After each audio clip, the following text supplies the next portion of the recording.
Start करने से पहले मेरी आप दोस्तों से ये गुजारिश है, अगर आप मेरे चैनल पर नए हैं तो मेरे चैनल को ज़रूर से सब्सक्राइब कर दो और बेल के आइकन पर लाजमी से क्लिक कर दो ताकि मेरी हर आने वाली वीडियो आपको बर वक्त मिल सके। सही पिछवाड़ी बदी लगे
आलम साहब जोड़ी दे नाल करदा नवियां गांदे सन। इस तरह मेरे 5-7 बोल ने कदे जिंदा रहा ते फिर तुसी आखोगे मलक गाउं गया।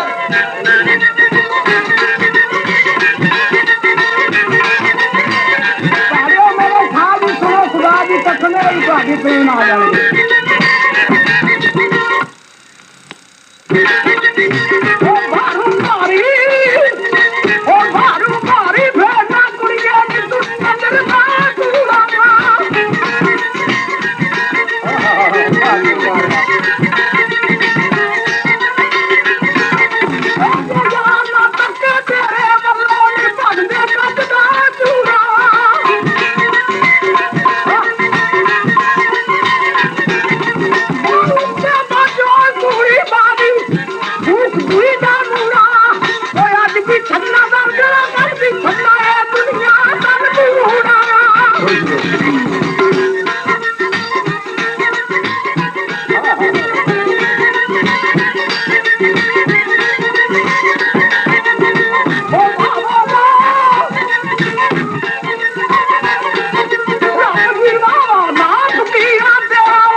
After